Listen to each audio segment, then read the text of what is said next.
The wind moves through broken columns like breath through a flute. Dust rises from limestone that once gleamed white as bone, swirling in shafts of late afternoon sun. Picture a moment suspended between memory and forgetting ruins that were once marvels, scattered across 3 continents, each fragment holding within it the ghost of perfection. These are the remnants of the 7 wonders, monuments so extraordinary that ancient travelers crossed deserts and seas merely to stand before them, to witness what human hands, driven by faith and ambition, could wrest from the earth. Imagine them whole again, the Great Pyramid catching first light, its casing stone smooth as mirror glass, the hanging gardens cascading green against Babylon's ochre walls, the Colossus of Rhodes burning bronze in the harbor sun. Each wonder a statement written in stone, metal, and garden soil declarations that humanity could touch the eternal. But time is the patient destroyer. Earthquakes split foundations. Fires consumed timber and gold. The sea rose, hungry and slow, swallowing coastlines. Conquerors melted bronze for weapons, quarried marble for fortresses. And yet, something persists. Not in the stones themselves, but in the stories we've carried forward across 25 centuries. This is a journey backward through layers of legend and evidence, toward the moment when these marvels stood complete, when temples glowed with lamplight and statues seemed to breathe, when gardens defied the desert and lighthouses split the night. We walk among them now not as they are, but as they once were, resurrected in imagination, whole and radiant, waiting for the sun to find them again. Humanity has always built monuments to its aspirations. From the first stone circle to the tallest skyscraper, architecture speaks what language cannot: our hunger for permanence, our terror of being forgotten. The 7 wonders emerged from this impulse at a particular moment in history. By the 3rd century BCE, the Mediterranean world had become connected by trade routes and conquest. Greek travelers ventured to Egypt, Persia, Asia Minor. They returned with tales of structures so magnificent they seemed to transcend the merely human, works that blurred the boundary between craft and miracle. Lists began to appear. Scholars and poets compiled their own catalogues of marvels. Philo of Byzantium, Antipater of Sidon, Herodotus before them. The number 7 held sacred weights: 7 planets visible to the naked eye, 7 days in a week, 7 gates of Thebes. It suggested cosmic order, divine completion. But the lists varied. Some included Babylon's walls, others the Pharos lighthouse. Eventually, a consensus emerged around 7 monuments that embodied different expressions of excellence: the pyramid for eternity, the gardens for paradise, the temple for devotion, the statue for divine presence, the mausoleum for transcendent death, the colossus for civic pride, the lighthouse for guiding wisdom. Together, they formed a geography of wonder, a map of sites where the impossible had been made real. To visit them was to undertake a pilgrimage toward beauty itself, to witness what civilization could achieve when wealth, power, and vision aligned. Yet even as they were celebrated, they were vanishing. The scholar who praised them might live to see one collapse. The traveler who sketched them might return to find rubble. The 7 wonders were always ruins in waiting, their perfection fleeting as morning frost. Perhaps that fragility made them more precious monuments, not to permanence, but to the defiant human belief that some things should last forever, even when we know they cannot. And so the dream took root, to build so well, so grandly, that even destruction could not erase the achievement. To make something worthy of the word asterisk, eternal asterisk. The desert stretches in every direction, a sea of sand frozen mid-wave. And there, rising from the plateau like a geometric mountain, stands the last wonder remaining, Khufu's pyramid, older than memory, silent as a held breath. To stand at its base is to feel time collapse. These limestone blocks, each weighing tons, rise in diminishing tiers toward an apex that once pierced the sky at 481 feet. The original casing stones, polished Tura limestone, are mostly gone now, stripped away by medieval builders. But historical accounts describe them as smooth and bright, reflecting sunlight like a beacon visible for miles across the Nile Valley. The accepted history is well known. Around 2560 BCE, Pharaoh Khufu commanded the construction of his eternal resting place. Tens of thousands of workers, skilled and seasonal laborers both, spent 2 decades quarrying, transporting, and precisely fitting over 2 million stone blocks. Ramps of mud, brick, and limestone chips allowed teams to haul blocks skyward. Copper tools and wooden sledges, determination and geometry. This was the technology that raised a monument to outlast empires. Inside, narrow passages angled through solid stone, leading to chambers that once held the pharaoh's sarcophagus and treasures for the afterlife. The king's chamber, built from red granite brought 600 miles from Aswan, achieves acoustical properties that make a whisper seem to come from everywhere at once. The grand gallery, a corbelled passage rising at 26 degrees, showcases masonry so precise that a blade cannot slide between many of the joints. The pyramid was more than a tomb. It was a machine for resurrection, a ladder to the stars. Its sides align almost perfectly with true north. Its dimensions encode mathematical relationships. The ratio of height to base perimeter approximates pi. Whether this was intentional or coincidental remains debated, but it suggests an understanding of geometry more sophisticated than simple stacking. As the sun sets, the pyramid casts a shadow like a knife across the sand, sharp-edged and absolute. For over 4,000 years, it has endured winds that scour stone, heat that cracks granite, earthquakes that topple cities. It has watched civilizations rise in the valley below and crumble into dust. It has seen the Nile shift its course, forests become desert, languages die and be reborn. It is the only wonder still standing, the only survivor. And yet, even in its endurance, it holds questions that refuse to rest. But what if the story begins earlier? What if Khufu did not build upon virgin rock, but upon foundations already ancient when his workers arrived? This is not mainstream archaeology. It dwells in the margins, proposed by geologists and independent researchers who looked not at texts but at stones themselves. They point to weathering patterns on the Sphinx enclosure vertical erosion channels, suggestive of heavy rainfall, not wind-driven sand. In Egypt's current climate, such rain has not fallen for nearly 10,000 years, not since the African humid period ended and the Sahara turned to desert. Could there have been structures on the Giza plateau during that wetter epoch? Perhaps a prototemple, aligned to different stars, built by a culture that left no writing but an understanding of stone? Some researchers note anomalies in the pyramid's construction differences in technique between the core and the casing, as though later builders were repairing or completing an earlier structure. Ground-penetrating radar has hinted at chambers not yet opened, voids that might predate the 4th dynasty. Meanwhile, far to the south, another puzzle, Göbekli Tepe in Turkey, where hunter-gatherers erected monolithic temples around 9500 BCE, 6,000 years before Stonehenge. If people organized such projects at the dawn of civilization, what might they have achieved during the green millennia that followed? The idea is tantalizing that beneath the pyramid lies an older story, a memory encoded in bedrock. That the pharaohs were not the first architects at Giza, but inheritors of a site already sacred, already aligned to celestial patterns they no longer fully understood. Mainstream scholars dismiss this as fantasy. The evidence, they argue, overwhelmingly supports dynastic construction. Tool marks, worker graffiti, logistical records all point to the 4th dynasty.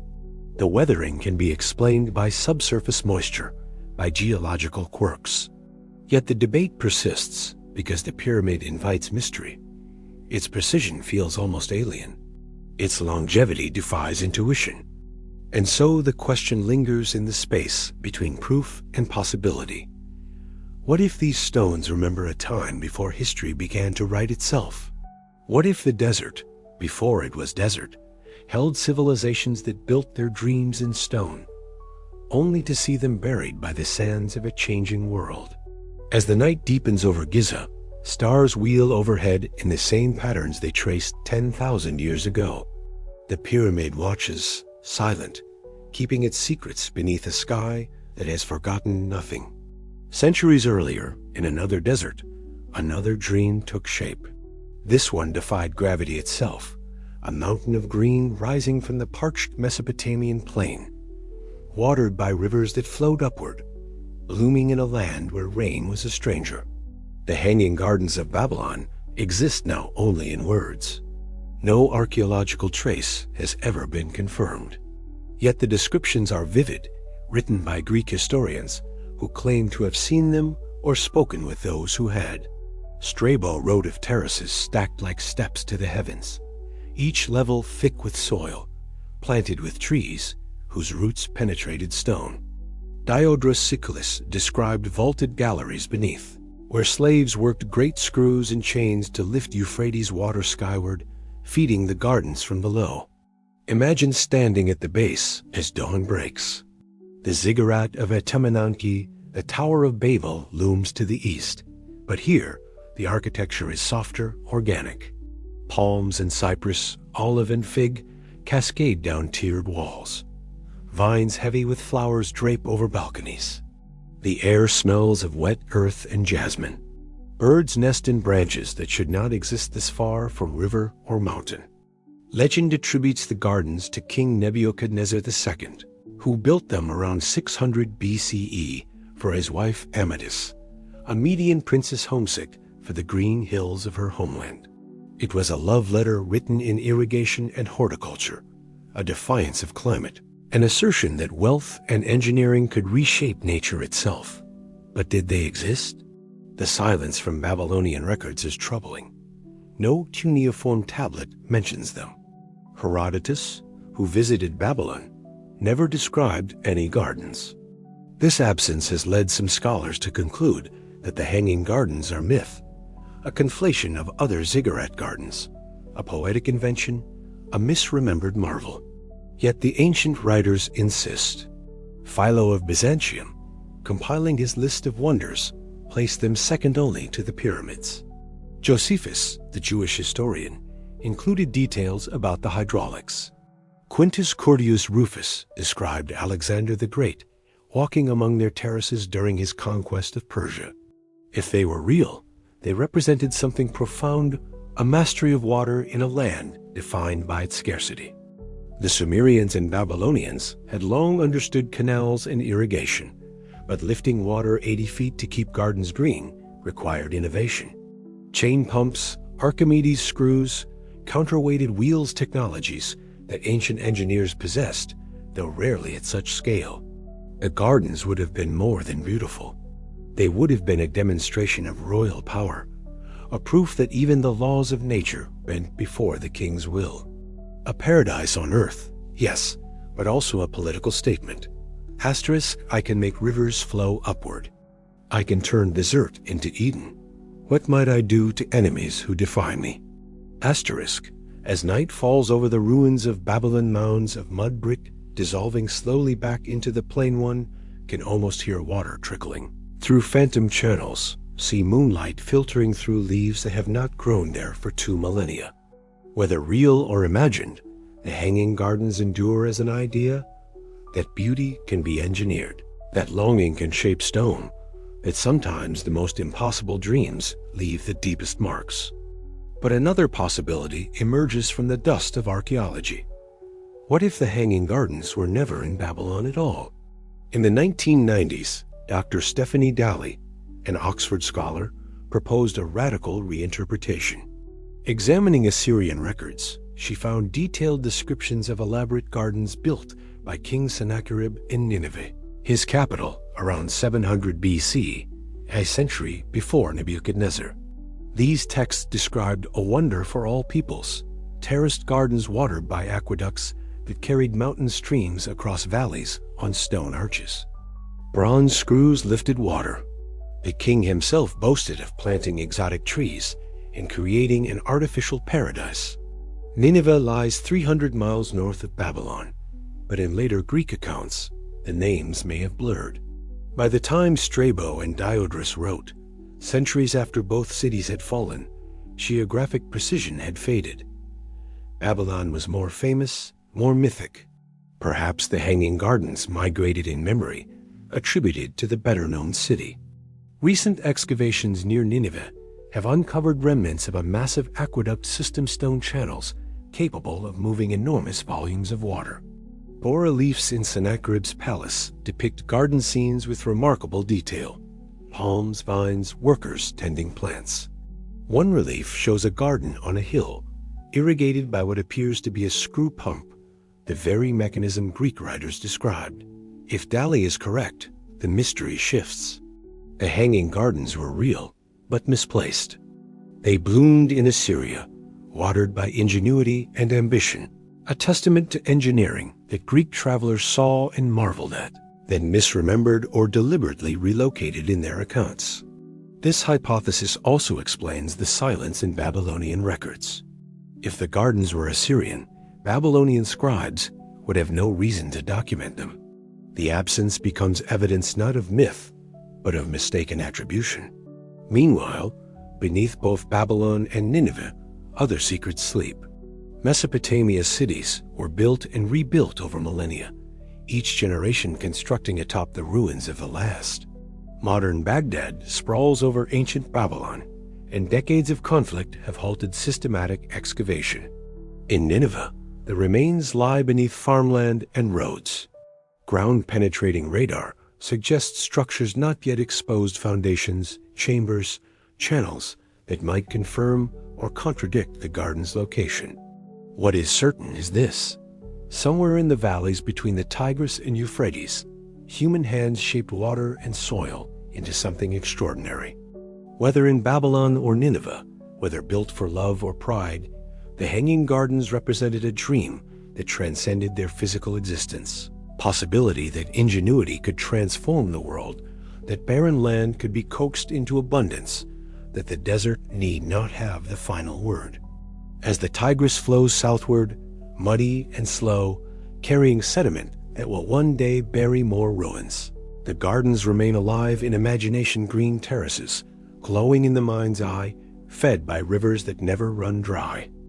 Westward now, across mountains and sea, to the coast of Asia Minor, where marble gleamed against the Mediterranean sun. Here, in the ancient city of Ephesus, rose a temple so magnificent that travelers spoke of it as the god's own house, a structure not built for mortals, but as a dwelling fit for divine presence. The Temple of Artemis stood on sacred ground, a site where people had worshipped the mother goddess for thousands of years before Greek colonists arrived and renamed her. The temple they built in her honor measured over 400 feet long and 200 feet wide, its roof supported by 127 columns, each 60 feet tall and carved by master sculptors. The shafts rose smooth and fluted, crowned with capitals so intricately detailed that no two were alike. To enter at dawn was to step into a forest of stone and light. Sunbeams angled through the hypaethral opening in the roof, illuminating the cult statue at the far end, Artemis of Ephesus, multi-breasted and crowned with a turreted headdress, her body encrusted with symbols of fertility and power. Gold and silver offerings hung from the columns. The air smelled of incense and beeswax, of centuries of devotion absorbed into the marble. The temple was more than a place of worship. It was a treasury, a sanctuary for refugees, an economic engine. Pilgrims came from across the Greek world, bringing offerings that enriched the city. Artisans crafted miniature silver temples, sold as souvenirs to visitors. The priestesses of Artemis wielded political influence, their pronouncements shaping trade and diplomacy. But fire is the enemy of all that humanity builds. In 356 BCE, on the night Alexander the Great was born, A man named Herostratus set the temple aflame, seeking immortality through destruction. The wooden roof timbers ignited, collapsing onto the interior. Marble cracked in the heat. Gold melted. The statue burned. Herostratus achieved his goal. His name survives, though the Ephesians tried to erase it from all records. But the temple, too, survived. The community rebuilt, constructing an even grander version on the original foundations. This second temple became one of the canonical seven wonders, praised by every visitor who saw its columns catch the setting sun. Yet time and theology would prove more destructive than any arsonist. As Christianity spread through Asia Minor, pagan temples became targets. In 262 CE, Goths sacked Ephesus, damaging the structure. Earthquakes weakened foundations. By the 4th century, the temple was being dismantled, its stones quarried for churches and fortifications. The marble that had honored a goddess was repurposed to glorify a new god. Today, a single column stands on the site, reconstructed from fragments, a lone survivor in a marshy field, surrounded by broken drums and scattered capitals. Frogs sing in the evening. Wildflowers grow where worshippers once knelt. But close your eyes at dusk, and something lingers. The memory of incense. The echo of hymns sung in a language no one speaks. The sense of a presence that does not quite depart, even when the walls that held it have turned to dust. Here is a small mystery within the larger one, a story told in molecules and minerals.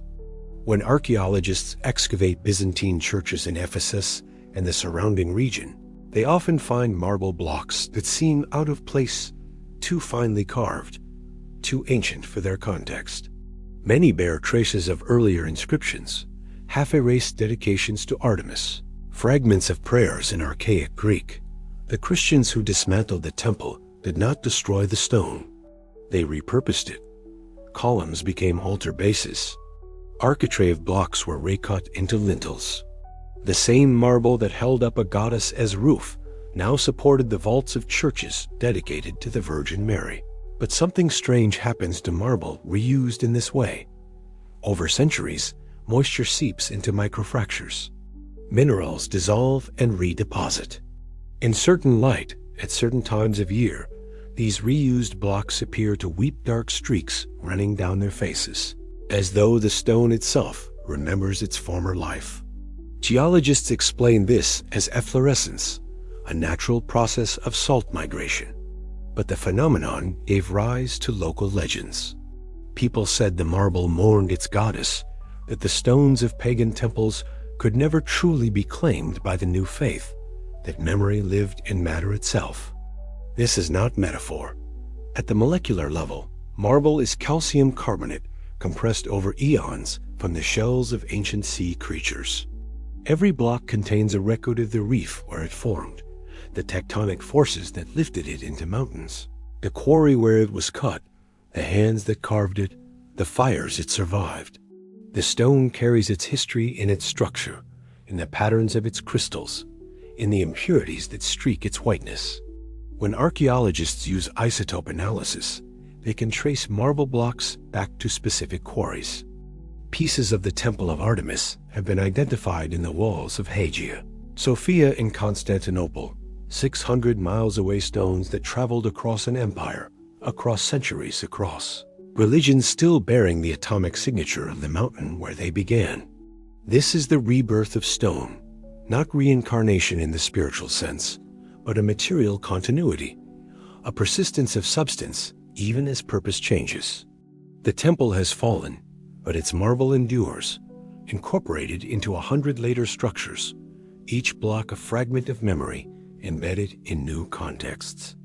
And perhaps this is a kind of immortality, after all, not the permanence of standing walls, but the refusal of matter to vanish, to be erased. The temple is gone, but the mountain it came from is not. The goddess's name is forgotten by most, but the stone that held her image continues to bear weight, to catch light, to weep when the seasons turn. Memory, it seems, can be carved into atoms. And some things, once shaped, never entirely lose their form. Further west, deep in the heart of the Peloponnese, another kind of wonder waited in stillness. This was not architecture meant to be entered, but presence meant to be witnessed, a statue so lifelike, so radiant, that viewers wept at the sight of it. The statue of Zeus at Olympia sat within the Temple of Zeus, a relatively modest structure by ancient standards. But the statue itself, created around 435 BC by Phidias, the greatest sculptor of the age, transcended its housing. Zeus sat upon a throne 40 feet high, his head nearly touching the temple ceiling.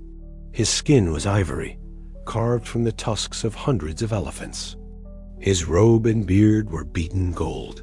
His eyes were precious stones that seemed to follow visitors as they moved. Imagine approaching the temple entrance on a summer afternoon. The light outside is harsh, white-hot, but inside, the air is cool and dim. As eyes adjust, the figure at the far end begins to emerge from shadow.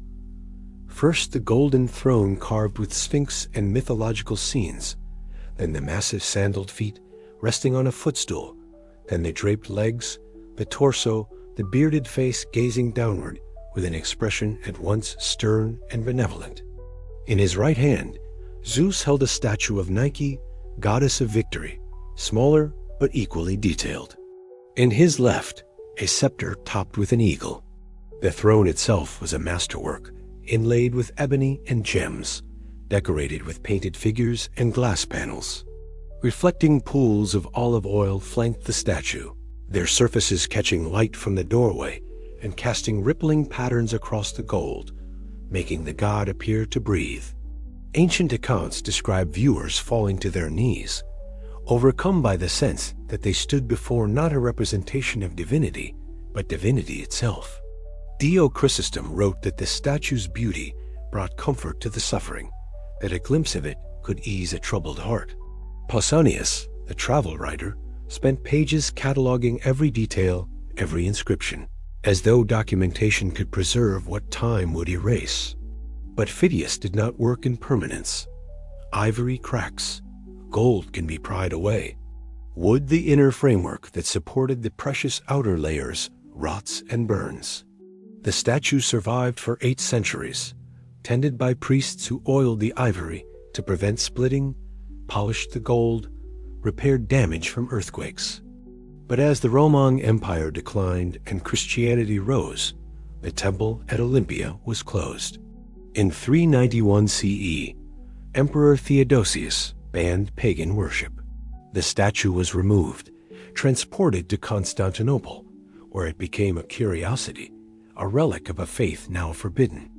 And there, in the palace of a Byzantine noble, it perished in a fire. The year was approximately 475 CE. The ivory burned, the gold melted, the wooden core collapsed into ash. Zeus, king of the gods, master of Olympus, reduced to smoke and memory. No images survive, no sketches. Only descriptions and texts that themselves are copies of copies. We do not know exactly what his face looked like, cannot say with certainty how the folds of his robe fell, or what expression Nike wore as she rested in his palm. But the wonder persists in the minds of those who read about it, who imagine the play of light on gold, who try to conceive of a presence so overwhelming that it moved pagans and Christians alike to awe. The statue is gone, but the hunger it satisfied, the need to see the divine made tangible, to encounter mystery, wearing a face that hunger remains. Yet the sculptor left behind more than memory. In the 1950s, German archaeologists excavating near the Temple of Zeus uncovered the remains of a workshop Phidias's own atelier, where the impossible was made real. The building matched ancient descriptions, a structure the same size and shape as the temple's interior, so that Phidias could work on the statue at full scale before moving it into place. Inside, beneath centuries of soil, they found tools, chisels, hammers, molds for casting gold. They found scraps of ivory, stained with pigment. They found a cup, broken but inscribed, asterisk, I belong to Phidias, asterisk. The discovery confirmed what had been suspected. that the statue was built in sections, assembled like a ship, the wooden frame constructed first, then the ivory panels attached, then the gold drapery added last. It was not carving in the traditional sense, but a kind of engineering, a synthesis of materials and techniques. But among the finds were puzzles that have sparked speculation. Fragments of glass, colored and shaped, suggestive of optical elements. Traces of chemical salts, acids whose purpose remains unclear. Some researchers propose that Phidias experimented with methods to enhance the statue's visual impact. Lenses to focus light coatings, to make the ivory glow perhaps. Even primitive batteries to create small electrical effects that would make the gold shimmer unnaturally. This last idea ventures into fringe territory. The Baghdad battery, a clay jar containing a copper cylinder and iron rod, found in Mesopotamia and dated to the Parthian period, has been proposed as evidence that ancient cultures understood electrochemistry. If true, could Greek craftsmen have possessed similar knowledge? Might Phidias have used galvanic reactions to plate gold more evenly, or to create luminous effects that seemed miraculous? Mainstream archaeologists are skeptical. The tools found in the workshop are consistent with known ancient techniques, no need to invoke lost technologies. But the questions linger because the statue itself was so extraordinary, so beyond what seems possible with Bronze Age methods, that explanations veer toward the edges of plausibility. What is certain is that Phidias understood psychology as well as materials. He knew how to manipulate light, scale, and perspective to create an emotional experience. The reflecting pools were not decorative, they were optical devices, amplifying the limited light, creating an atmosphere of luminous glow. The height of the statue forced visitors to look upward, mimicking the posture of prayer. The use of ivory organic, slightly translucent, gave the skin a warmth that marble could not achieve. The workshop reveals a mind that was part artist, part engineer, part magician. A craftsman who understood that wonder is not just what we see, but how we see it, that belief and perception intertwine, that the line between art and miracle can be deliberately blurred. In the soil where Phidias shaped gods, fragments still surface after heavy rains. A sliver of gold leaf. A piece of elephant tusk, polished smooth. Remnants of a process we can reconstruct, but perhaps not fully understand. Clues to a lost vocabulary of making that modern hands struggle to translate. The statue is gone, but the workshop whispers. Asterisk, this is how we dreamed in 3 dimensions.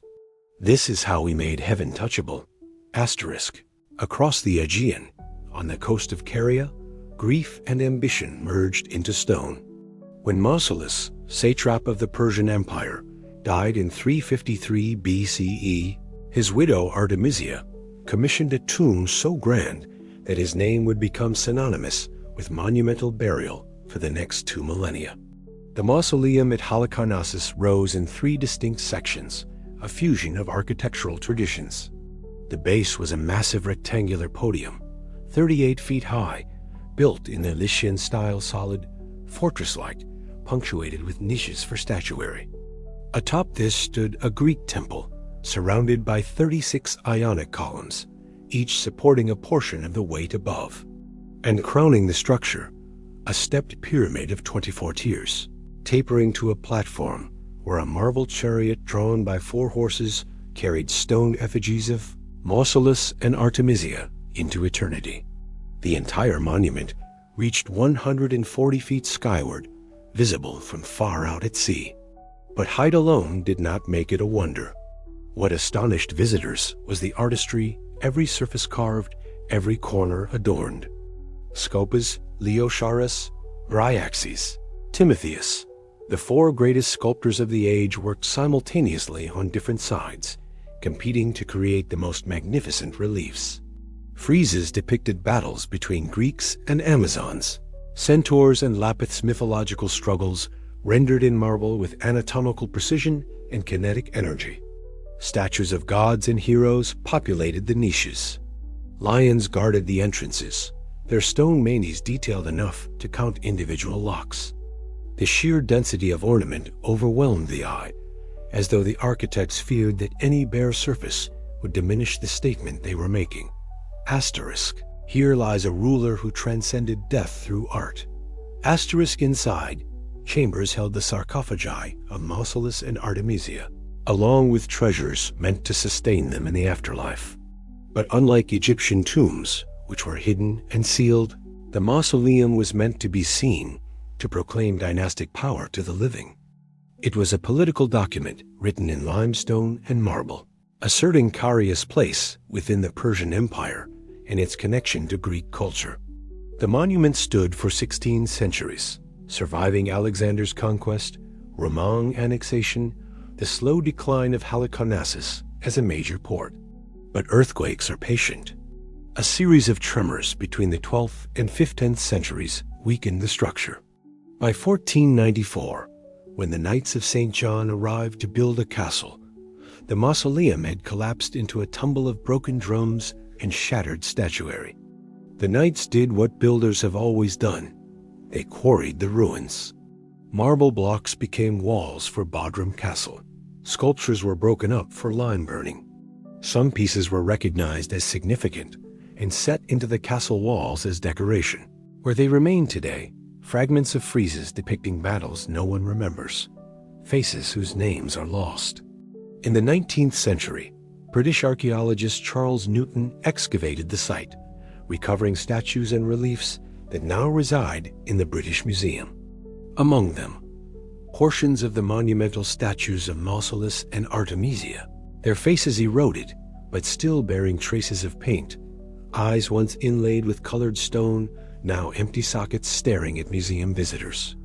The site itself is a sunken field, a depression marking where the foundations once stood.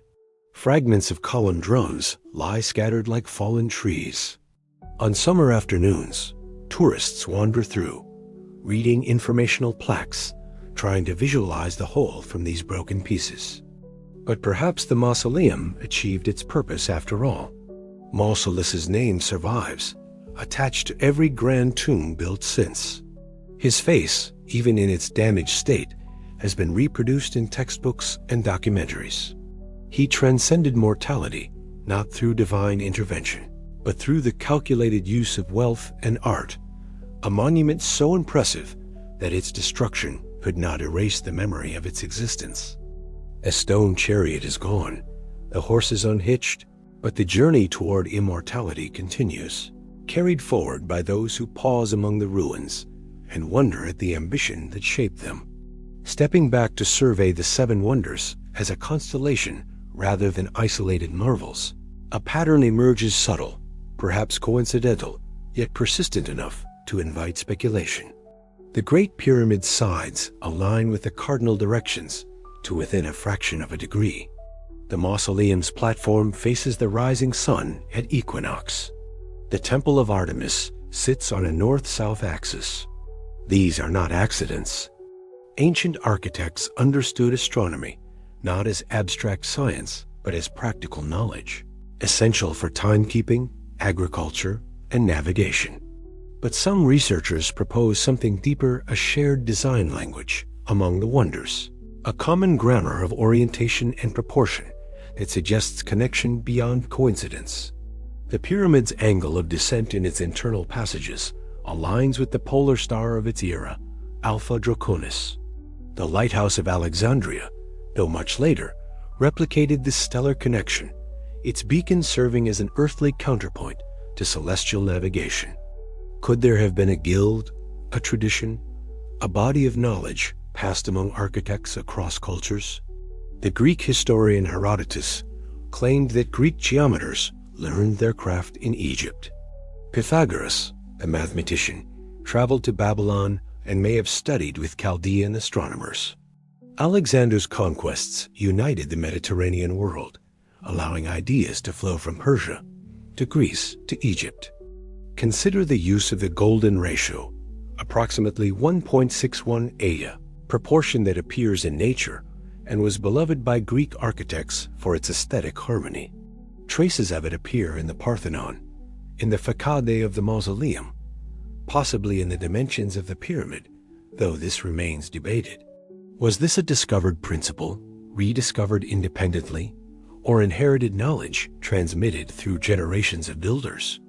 Even more intriguing, the alignment of multiple wonders with significant astronomical events. The Temple of Artemis's main axis points toward the rising of the star Arcturus, brightest star in the northern hemisphere, which was associated with the goddess in Ephesian tradition. The Hanging Gardens, if they existed in Nineveh, would have been visible from Sennacherib's palace on Midsummer's Eve, when the sun set directly behind their terraces. Skeptics argue that any large structure randomly oriented will inevitably align with some celestial object. The sky is full of stars, after all. But the alignments of the wonders are not random. They correlate with solstices, equinoxes, heliacal risings of stars significant in ancient calendars. This suggests that the wonders were not merely artistic or political statements, but participations in a cosmos understood as orderly and divine. To build in harmony with the stars was to affirm a connection between earth and heaven, to place human achievement within a larger pattern. Perhaps there was no secret guild, no lost manual. Perhaps what united the architects was simply a shared understanding that great buildings should not only impress the eye, but also orient the soul, reminding those who beheld them that they stood on a planet wheeling through space, part of a vast clockwork they could glimpse but never fully comprehend. As night falls over the ruins, the stars emerge: Polaris, Sirius, the Pleiades, shining on stones that were shaped in part to honor them. The wonders have fallen, but the stars remain, patient as always, watching the slow dance of civilizations that rise, build, dream, and fade. Eastward again, to an island where bronze and myth fused under the Mediterranean sun. Rhodes, at the crossroads of sea routes, rich from trade and fiercely independent. In 305 BCE, the city had withstood a year-long siege by Demetrius Poliorcetes, repelling his massive siege engines through ingenuity and desperation. To celebrate their survival and honor their patron god Helios, the Rhodians commissioned a monument of unprecedented scale. The sculptor Chairs of Lindos accepted the challenge. A statue of Helios, over 100 feet tall, cast in bronze, towering above the harbor as a declaration of resilience. For 12 years, workers labored. They built the Colossus using the same technique employed for large bronze statues: an iron and stone framework covered with bronze plates, cast in sections and riveted together. The structure was hollow, braced internally, a feat of engineering as much as sculpture. Some accounts describe workers pouring stone and rubble into the legs as ballast, adding weight to anchor the figure against Mediterranean winds. The completed statue depicted Helios standing, one hand shading his eyes, the other perhaps holding a torch or spear. Later Renaissance artists imagined him straddling the harbor entrance, ships passing between his legs, but ancient sources do not support this. More likely, he stood on a promontory near the harbor, or atop a marble base at the water's edge, gazing outward toward the sunrise. Bronze, when new, shines gold in sunlight. The Colossus would have burned bright each dawn, visible for miles across the sea, a beacon of human ambition rendered in metal that seemed to capture the sun god's essence. Sailors approaching Rhodes would have seen him first, before the city walls, before the temples, a giant announcing, asterisk, this is a place that does not yield dock, asterisk, but the Colossus stood for only 56 years. In 226 BCE, an earthquake struck Rhodes, snapping the statue at the knees. Helios fell, crashing onto the rocks below, shattering into massive fragments. The Rhodians considered rebuilding, but an oracle warned that the earthquake had been punishment for hubris, that the god did not wish to be remade. And so the bronze pieces lay where they fell, a shattered wonder, for over 8 centuries. Tourists came to see them. Pliny the Elder wrote that few people could wrap their arms around the fallen thumb. The broken giant became as famous as the standing one had been, a reminder that even the mightiest works are temporary. In 654 CE, Arab forces conquered Rhodes. According to legend, they sold the bronze as scrap metal. It took 900 camels to carry the fragments away, bound for smelting. The metal was melted down, recast into coins, weapons, statues of different gods or no gods at all. The Colossus dispersed into 1,000 forms, its substance persisting, but its identity erased. Nothing remains on Rhodes to mark the spot where it stood. Theories proliferate about the exact location near the fortress, atop the Acropolis. No foundations have been found, no base preserved. The Colossus exists now only in descriptions and artistic reconstructions, each version a guess, an approximation. Yet the image endures. When France gifted the Statue of Liberty to America, designers looked to the Colossus for inspiration, a towering figure at a harbor entrance, greeting travelers, embodying freedom or defiance. The idea persists that some statements must be made at colossal scale, that a city's spirit can be cast in metal and set above the waves, a challenge to time and tide. The sun rises over Rhodes each morning, as it has for millennia. The harbor is empty of giants now, but the light on the water still holds traces of bronze, glinting in the memory of what once stood there, proud and doomed and magnificent. But here is a smaller mystery, one that chemists and metallurgists have pondered for decades. How did the bronze of the Colossus resist corrosion for centuries in the salty air of a Mediterranean harbor? Bronze is an alloy of copper and tin, typically about 90% copper. In marine environments, bronze oxidizes, forming green patina verdigris, which actually protects the underlying metal. But ancient sources describe the Colossus as shining, not green, even after decades. This suggests the Rhodians knew something about alloy composition or surface treatment that enhanced the bronze's resistance to weathering. Modern analysis of ancient bronzes from various Greek sites has revealed surprising sophistication. Some contain small amounts of arsenic, lead, or antimony trace elements that alter the alloy's properties, making it harder, more durable, or easier to cast. The ratios are precise, suggesting metallurgists controlled composition to a degree previously unappreciated. There are whispers in fringe literature of lost techniques, methods of work-hardening bronze to rival steel, of heat treatments that created surface layers impervious to oxidation. Some point to the Antikythera mechanism, the ancient Greek astronomical calculator recovered from a shipwreck, as evidence of technical knowledge beyond what mainstream history credits. If Greeks could build geared computing devices in the 2nd century BCE, what else might they have achieved? One theory proposes that ancient bronzesmiths used organic compounds, plant resins, animal fats as surface treatments, creating a protective barrier. Another suggests that the casting process itself, if controlled precisely, could produce a bronze with a self-passivating surface layer, much like modern stainless steel. Then there is the question of the bronze's origin. Copper in the ancient world came primarily from Cyprus, Spain, or Sardinia. Tin was rarer, sourced from as far as Britain or Central Asia. The Colossus required tons of both. Did the Rhodians smelt their own alloy, or import bronze ingots already mixed to specification? Trace element analysis measuring isotope ratios of lead and other impurities can fingerprint ancient metals, revealing their geological source. But without surviving fragments of the Colossus, this analysis remains hypothetical. The metal has vanished, recast so many times that its original signature has been diluted beyond recovery. What lingers is the knowledge that ancient craftsmen, working with furnaces and bellows, no thermometers or spectrometers, achieved results that modern metallurgists struggle to replicate. The bronze of the Colossus, shining in the salt air, resistant to the same corrosion that devours shipwrecks and harbor chains, suggests a mastery of materials that was not so much lost as never fully documented.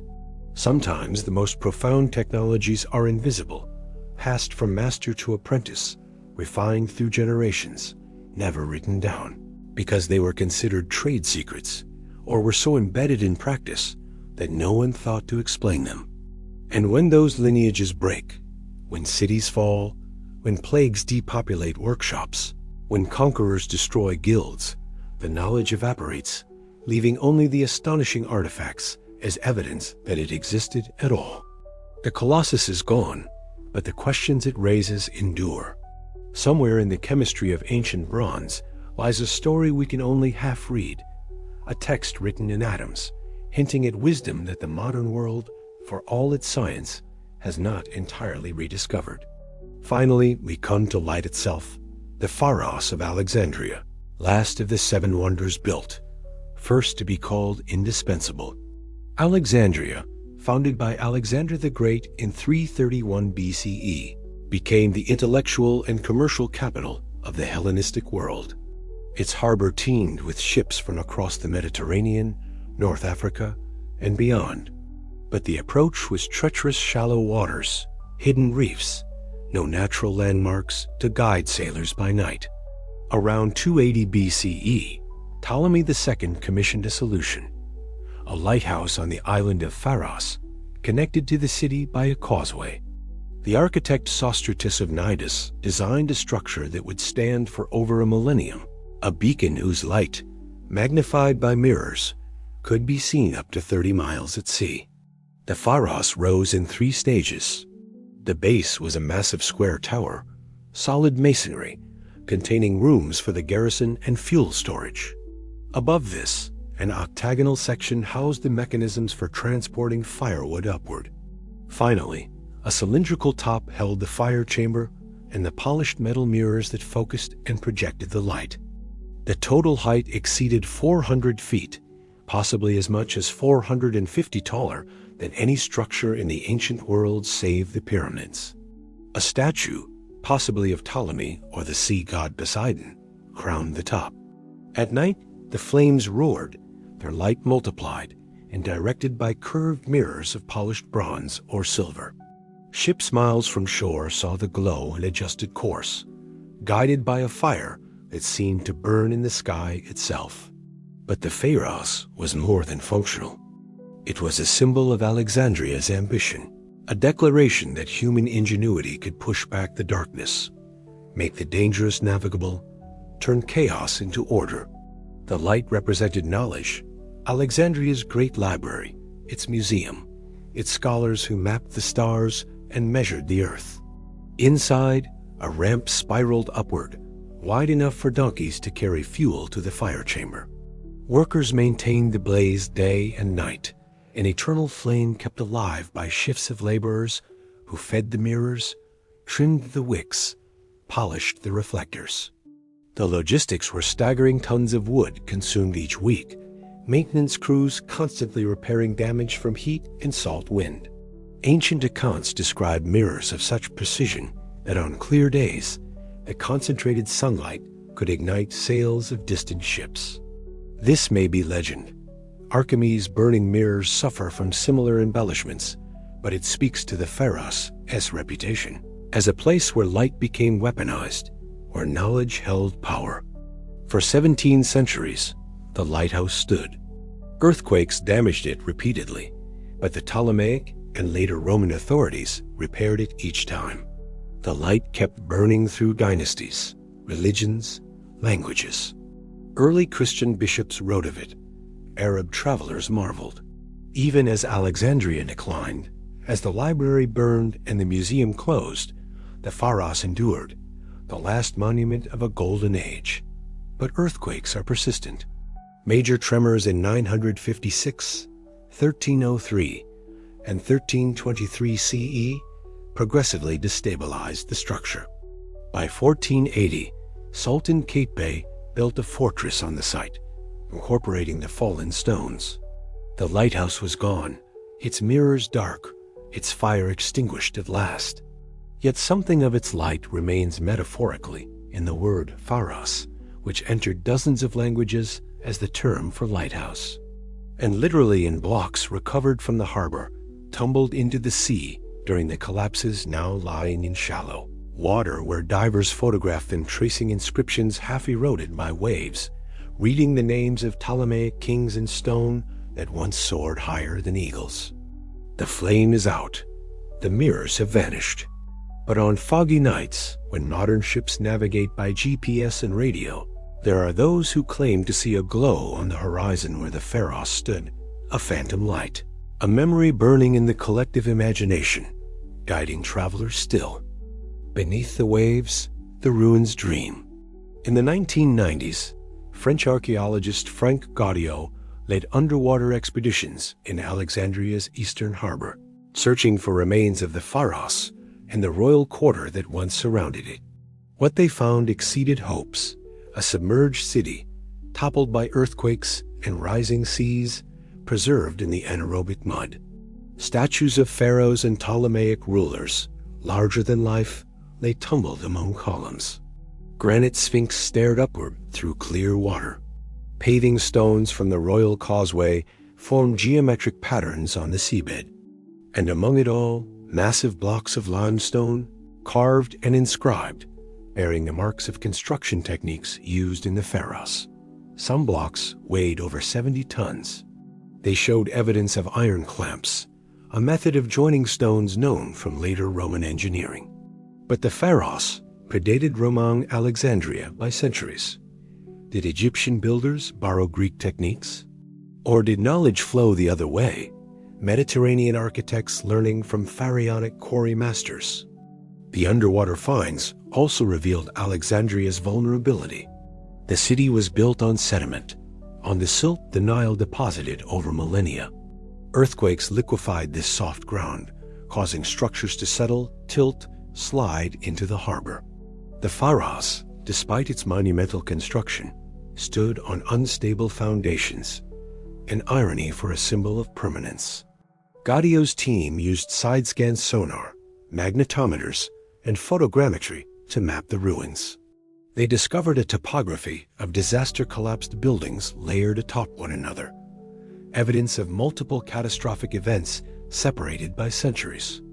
Each earthquake left its signature: a zone of rubble, a layer of marine growth, then more construction, more collapse. Artifacts emerged from the silt, amphorae full of grain, their contents preserved by waterlogged conditions. Bronze coins stamped with the faces of forgotten queens. A priest's scepter, gold and lapis lazuli, still gleaming after 2,000 years underwater.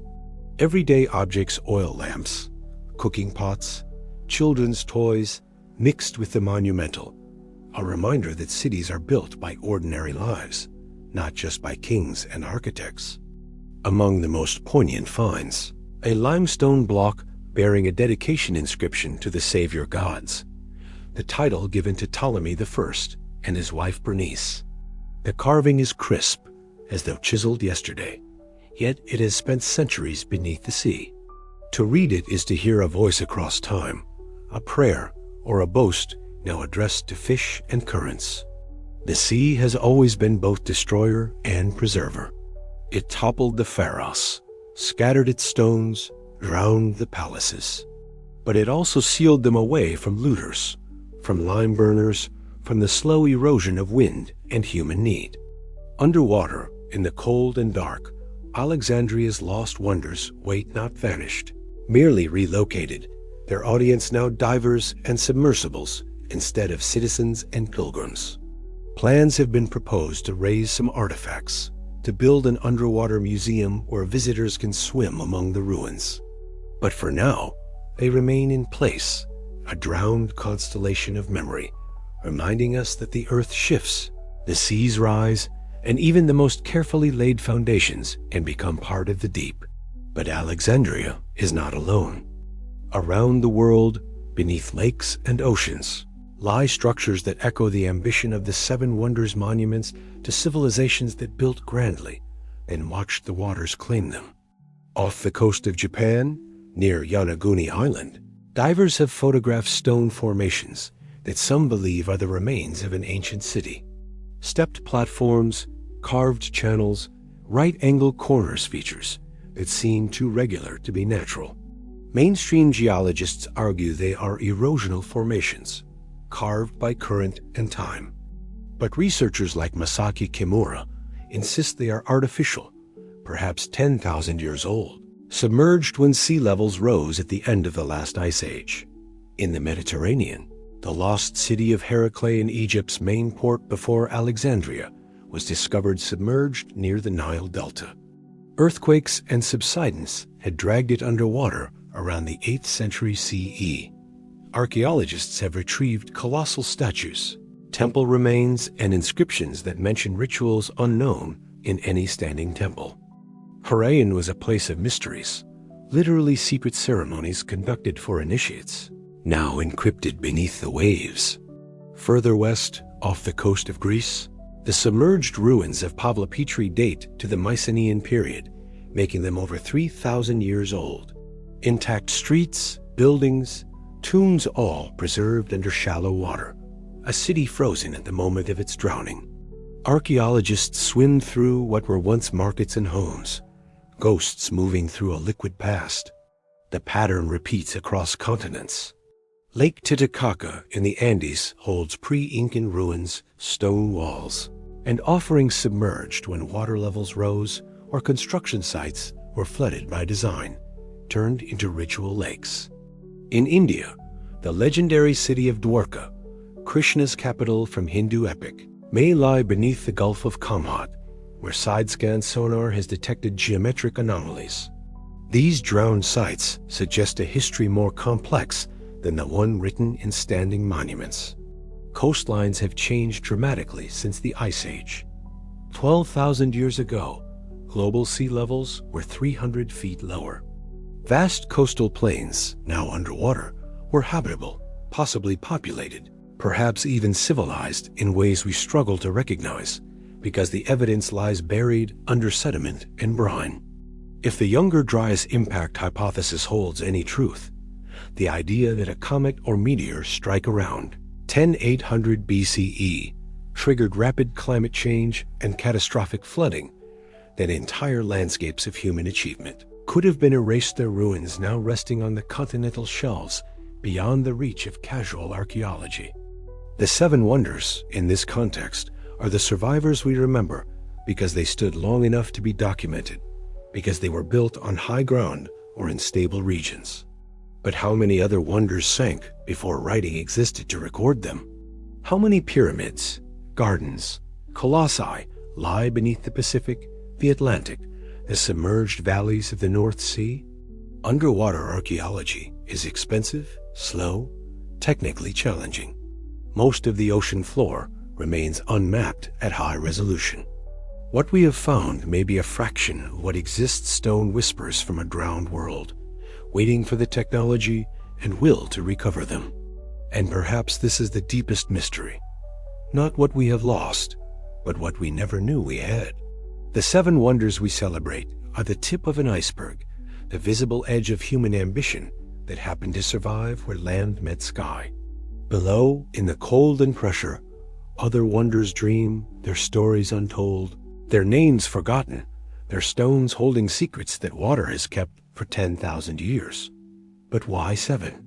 Why not 5 or 10 or 12? The number carries weight across cultures, a mathematical and mystical significance that predates the Greeks who codified the list of wonders. In Babylon, 7 represented completion. The 7-tiered ziggurat symbolized the path from earth to heaven, each level a planetary sphere to be ascended. The Babylonian week had 7 days, named for the 7 celestial bodies visible to the naked eye: Sun, Moon, Mars, Mercury, Jupiter, Venus, Saturn. This septenary system spread across the ancient world, absorbed by Judaism, Christianity, Islam. The Greeks inherited this numerology. Pythagoras taught that 7 was the perfect number, combining the triangle, 3, representing divinity, and the square, 4, representing material reality. 7 was the virgin number, he said, because it could not be divided evenly within the first 10 integers, and it produces no number within 10 when multiplied by itself unique among single digits. In Egypt, 7 appeared in funerary texts: 7 souls, 7 gates of the underworld, 7 sacred oils for anointing the dead. The Nile had 7 mouths in its delta. The universe had 7 levels, from the depths of the Duat to the highest heaven. Hebrew scripture is dense with sevens: 7 days of creation, 7 years of plenty and famine, 7 times 70 as the measure of forgiveness. The menorah holds 7 branches.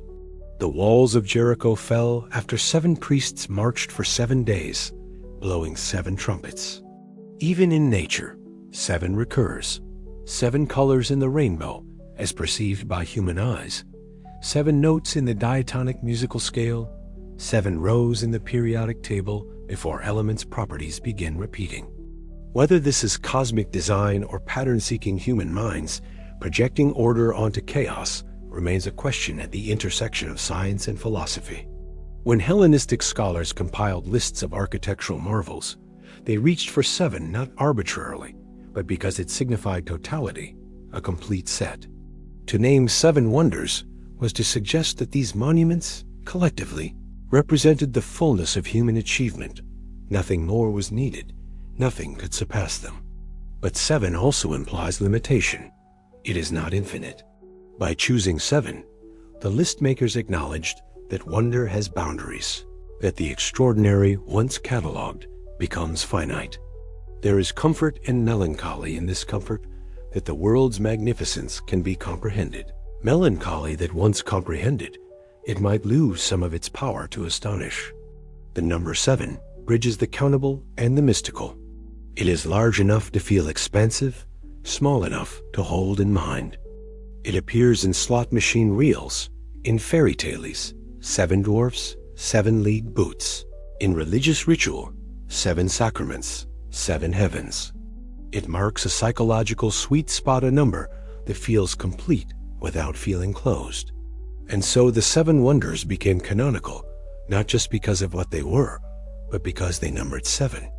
The figure itself lent them an aura of inevitability, as though these monuments had been destined from the beginning to form this sacred set, blessed by mathematics and myth alike.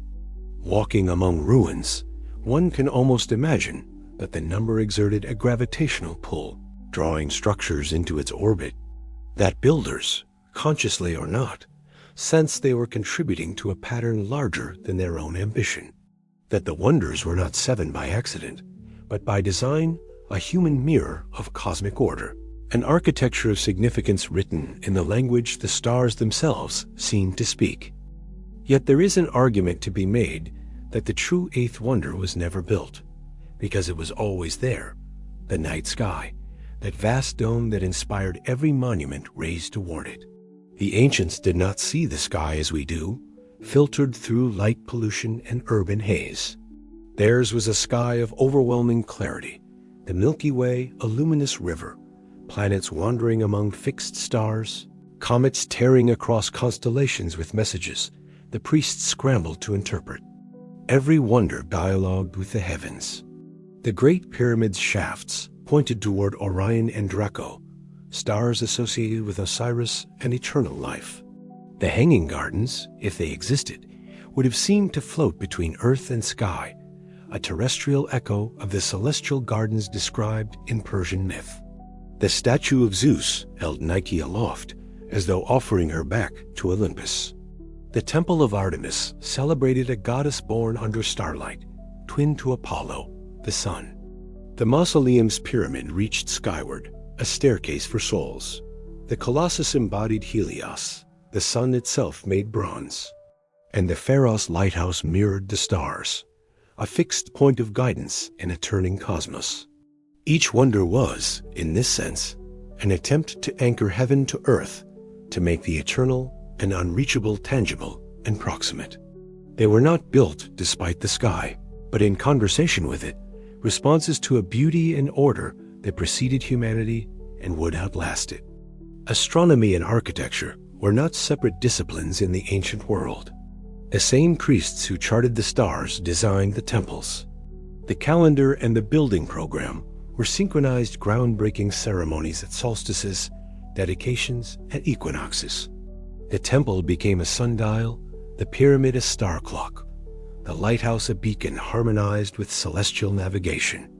Consider that the greatest minds of antiquity, Thales, Pythagoras, Aristarchus, Eratosthenes, were astronomers as much as philosophers or mathematicians.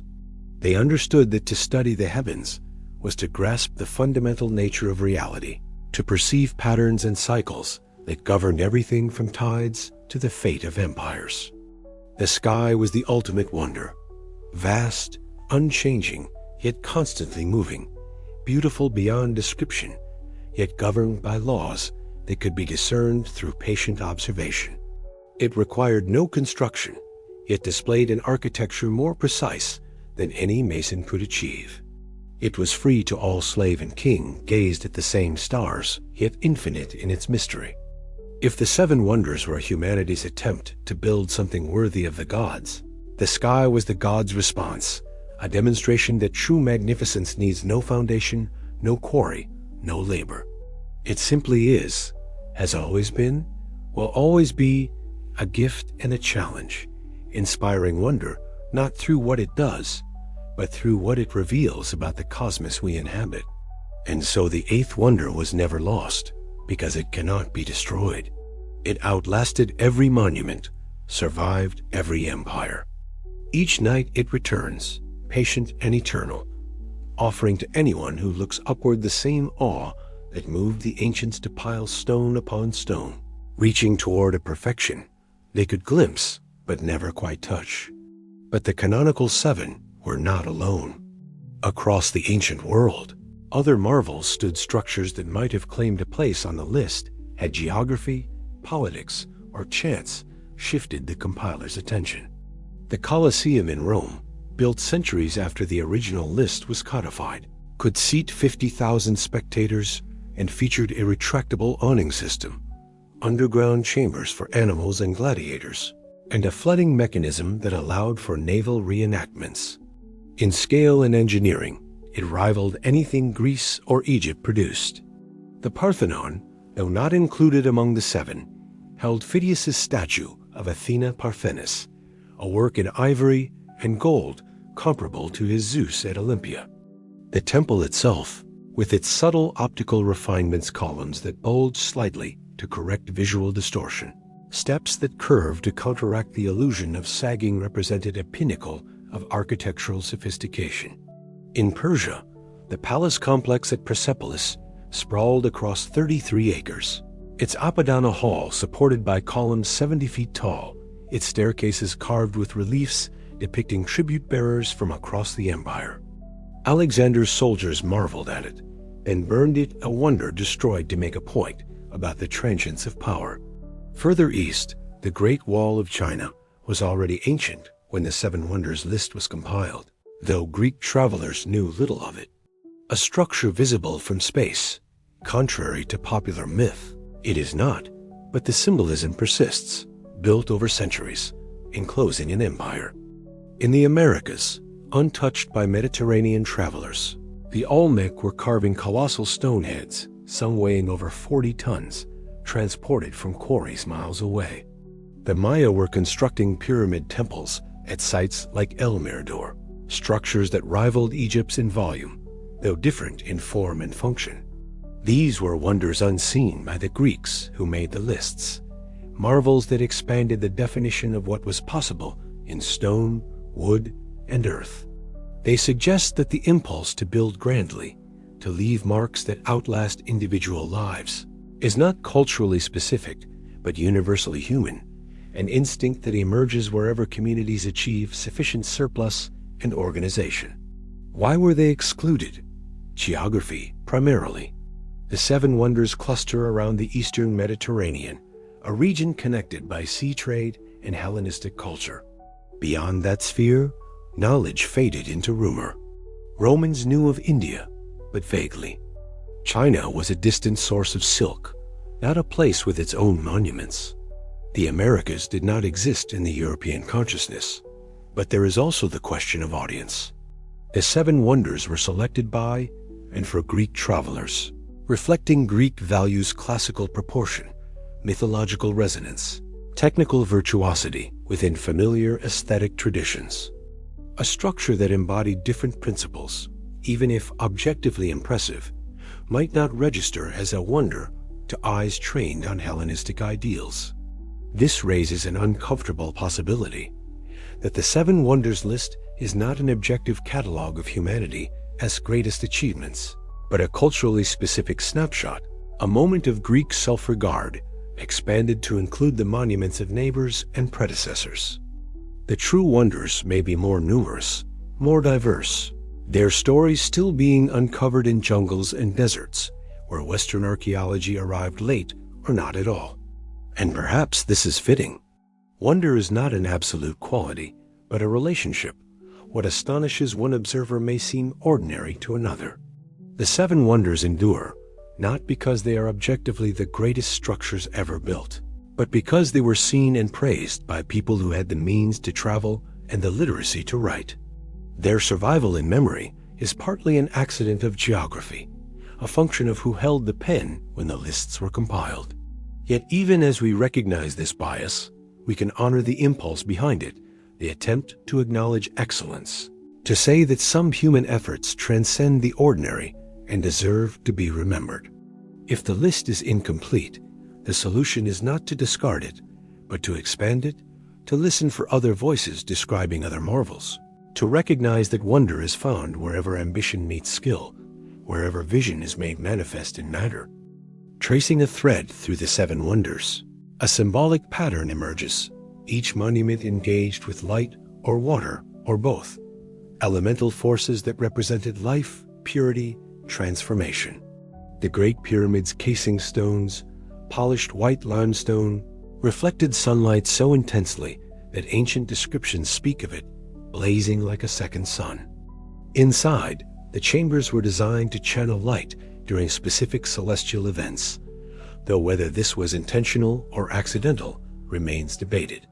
The hanging gardens, if they existed, were defined by water, the Euphrates lifted against gravity, rivers made to flow upward, nourishing green life in defiance of desert aridity. Water as abundance, as luxury, as the essential substance that separates paradise from wasteland. The Temple of Artemis gleamed with reflected lamplight, its marble surfaces polished to mirror smoothness, doubling the illumination of torches and oil lamps until the interior seemed to glow from within. Worshippers entering at dusk would have experienced a transition from shadowed exterior to luminous interior, a journey from profane to sacred marked by light. The statue of Zeus, gold and ivory, was positioned so that sunlight entering through the temple's eastern door would strike it directly at dawn, setting the god ablaze. The reflecting pools of olive oil amplified this effect, creating an environment where Zeus seemed not carved but manifest, descending from Olympus in a radiance too bright to bear. The mausoleum combined stone with water, the site chosen so that the monument was visible from sea, reflecting in the harbor, a doubled image asserting presence in both earth and water. The bas-reliefs depicted naval battles, tritons, and sea creatures, acknowledging the maritime culture that made Caria wealthy. The Colossus of Rhodes, god of the sun, was light incarnate bronze that captured and reflected the Mediterranean's brilliance, a beacon not by fire, but by polished surface. When it fell, witnesses said it shattered light itself, fragmenting the unity it had symbolized. The Pharos lighthouse brought light and water together, most explicitly a fire above the waves, guiding ships through darkness, preventing the sea from swallowing sailors. It stood at the boundary, mediating between the chaos of water and the order of human settlement. Light and water, both essential to life, both symbolic of knowledge and purity. Light as consciousness, illumination, the divine made visible. Water as source, as cleansing, as the medium of rebirth. The wonders, individually and collectively, explored these themes, how light could be concentrated, reflected, worshipped. How water could be controlled, displayed, made to serve beauty. This was not accidental. Ancient religious thought was deeply concerned with these elements. Baptism, libations, sacred lamps, eternal flames rituals that employed light and water to mediate between human and divine. The wonders, as architectural expressions of these rituals, became places where the ordinary laws of physics seemed suspended, where substance approached spirit. Modern visitors to the ruins, walking among fallen columns under harsh sun, might miss this. The magic requires the context twilight, torch flame, the sound of water. But in reconstruction drawings and digital visualizations, when the wonders are restored and lit as they once were, the intention becomes clear. These were not merely buildings, but theatrical spaces where light and water performed a drama of transformation, reminding witnesses that the world held more than the visible, that matter could be made to transcend itself. And in this, the wonders succeeded beyond their builders' lifetimes. Long after the fires went out and the water stopped flowing, the memory of their radiance persists aglow that no earthquake can extinguish, a current that still runs through the imagination, feeding gardens that bloom in dreams. There is an acoustic phenomenon, little discussed but documented, in certain ancient ruins, a property of stone that allows it to carry sound in unexpected ways. At the theater of Epidaurus in Greece, a whisper from the stage can be heard in the highest seats 200 feet away. Archaeologists attribute this to the limestone's molecular structure and the theater's geometry, which channels sound waves upward without distortion. But local tradition suggests something else, that the stones remember the voices of actors long dead, that on quiet evenings, when tourists have gone, the ruins speak to themselves.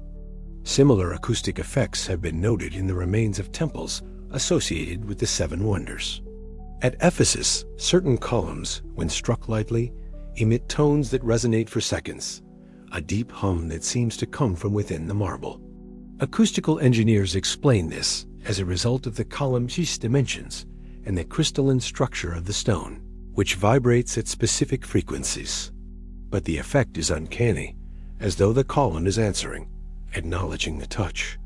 Some researchers propose that ancient architects deliberately engineered these acoustic properties.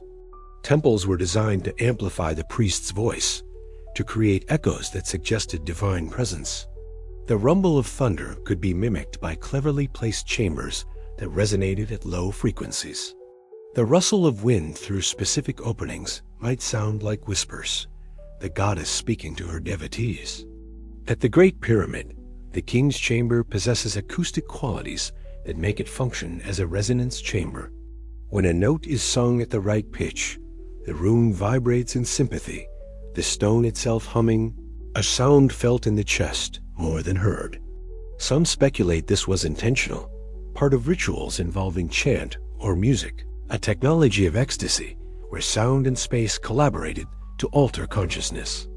The Colossus of Rhodes, if it stood where legends place it, would have interacted with wind off the harbor.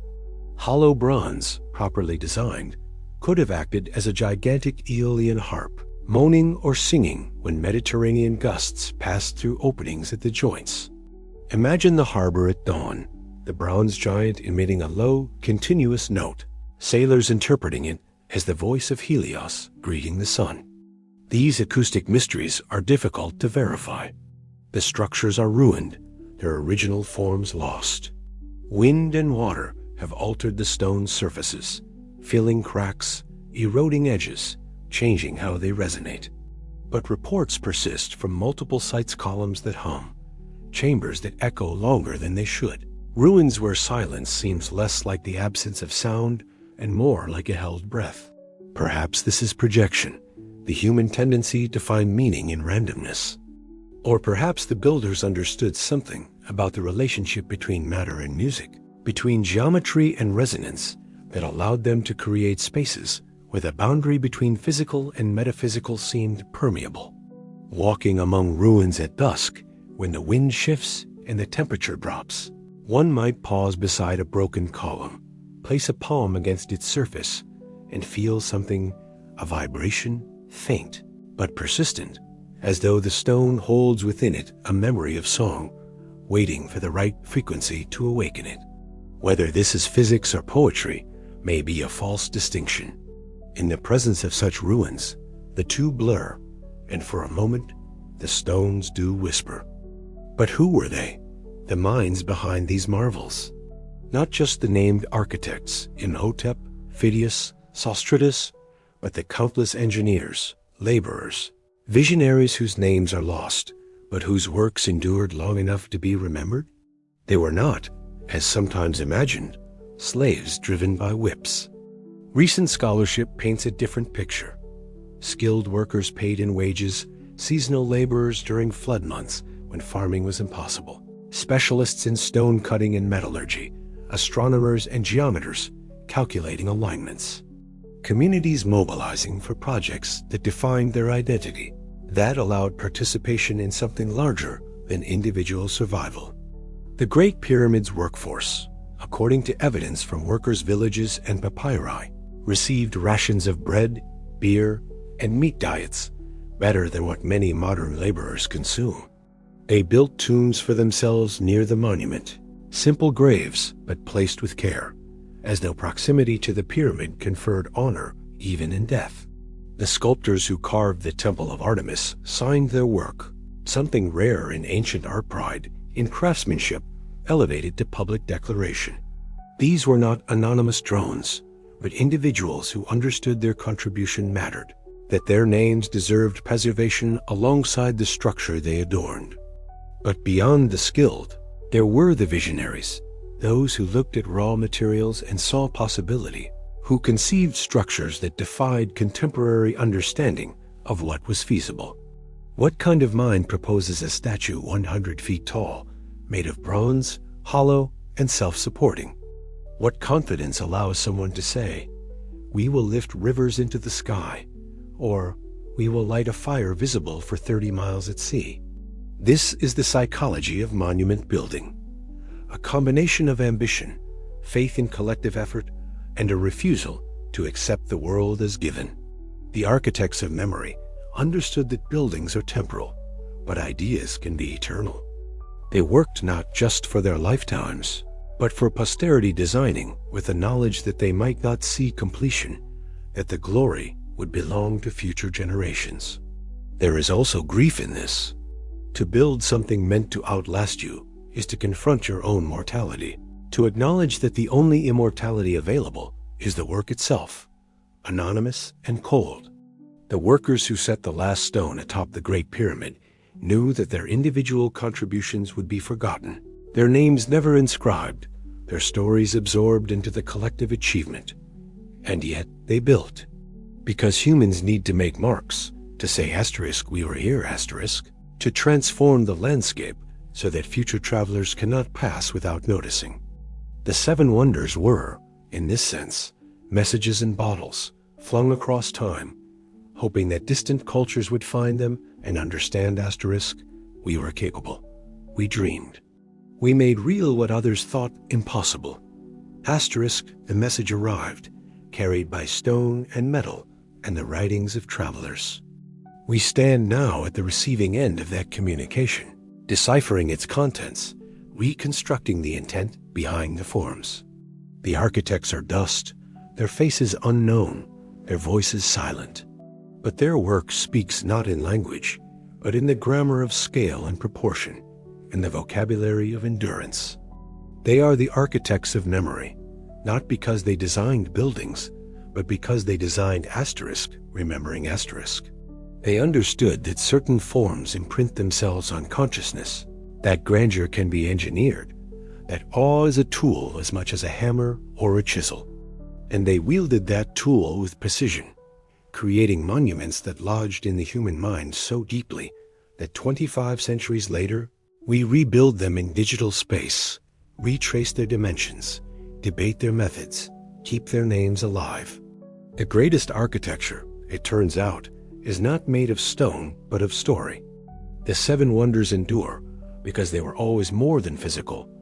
They were ideas taking shape, becoming solid for a time, then dissolving back into narrative, where they live on, indestructible. And so we arrive, finally, at the deepest mystery, not what the wonders were, but what we are that we could make them. Human beings are physically unimpressive. No claws, no venom, no thick hide. Slower than predators, weaker than prey. Our senses are mediocre. Dogs hear better. Eagles see farther. Sharks smell more keenly. We are born helpless, remain dependent for years, grow frail with age. By most measures, we should have gone extinct. But we have one gift that compensates for all our deficiencies: imagination. The ability to envision what does not exist and then bring it into being. To see a mountain and conceive a pyramid. To stand in a desert and dream of gardens. To look at bronze and imagine a god. This is the true eighth wonder, not a structure, but the capacity itself. The recursive ability to hold in mind something that has never been, to share that vision with others, to coordinate action across years or decades, toward a goal that no participant will fully see. This is what built the seven wonders. Not stone or metal, but the human power to translate thought into form. And it is still building. The impulse that raised the Pharos now launches satellites. The geometry that aligned the Great Pyramid now calculates orbits. The ambition that carved Zeus from ivory now sequences genomes and sends probes beyond the solar system. The thread is unbroken. Yet with this power comes a shadow. The same imagination that builds also destroys. The same coordination that raised temples sacked them. Herostratus, burning the temple of Artemis, understood a dark truth. That destruction, too, can be creative, can make a mark, can achieve a kind of immortality. Wars and ideologies have erased more wonders than earthquakes, have turned more monuments to rubble than any natural process. This is the paradox at the heart of humanity. We are simultaneously the builders and the breakers, capable of extraordinary creation and casual annihilation. The seven wonders stood because cultures chose to preserve them, but they fell because other cultures chose not to. Every monument exists at the intersection of aspiration and apathy, maintained by the will to remember or abandoned to the forces of forgetting. And so the question becomes, what will we build now? What monuments will we leave for civilizations 10,000 years hence? Will they find our cities and marvel, or will they sift through our ruins and wonder what we were thinking, why we built so much so carelessly, without thought for duration? The wonders teach that permanence is not guaranteed, but achieved through intention. The pyramid still stands because its builders over-engineered by orders of magnitude, because they chose solidity over economy. The other six fell because they were, in some measure, compromises beauty prioritized over durability, spectacle over foundation. We are the eighth wonder, yes, but a wonder interrogating itself, uncertain on its own legacy. We possess powers the ancients could not imagine, but do we possess their vision, their commitment to projects that will outlast us by millennia? Or are we building for shorter horizons, monuments of glass and steel that will shatter and rust, leaving little but toxins for future archaeologists to catalog? The seven wonders, in their ruin, pose a challenge, to build not just for ourselves, but for those we will never meet, to choose durability, beauty, and meaning over convenience and profit, to remember that we are brief, but matter is patient, and some structures, if made with sufficient care, can carry messages across gulfs of time we cannot comprehend. We are the wonder. The question is whether we will be remembered as the builders or the breakers, the architects of something lasting, or the custodians of a brief, bright moment that flared and faded, leaving little but questions in the stones we leave behind. Morning comes to the ruins, as it always has.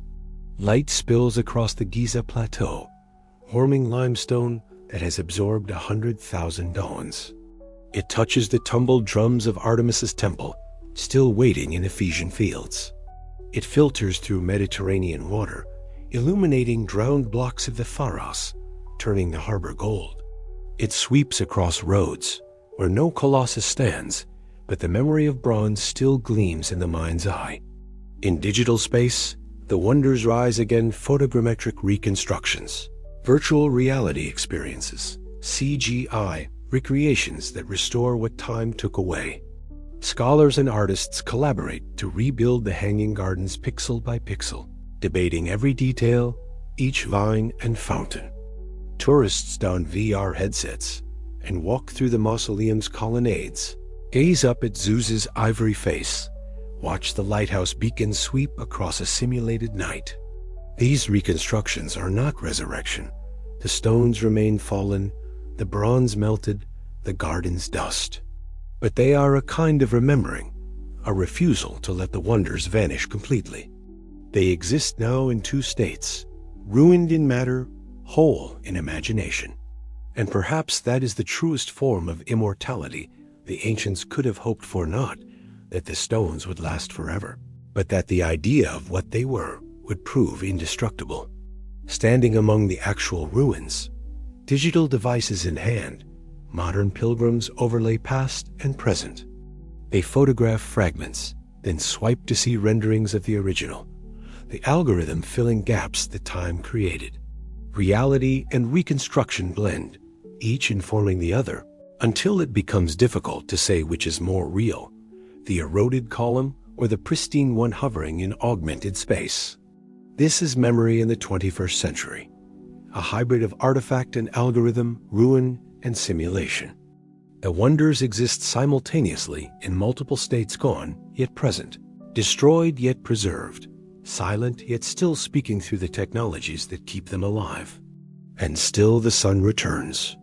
Each dawn, light finds the ruins, patient and indifferent, illuminating what remains without judgment. The shadows shift, the stones warm. Lizards bask on marble that once held the weight of empire. Birds nest in capitals, carved by masters, whose names we know and whose faces we do not. Time continues its work: erosion, oxidation, the slow chemistry of decay. In another 1,000 years, less will remain. The fragments we photograph today will be smaller, the inscriptions more faded, the stories harder to read. But the impulse will not fade, the drive to build, to make marks, to leave messages for a future we will never see.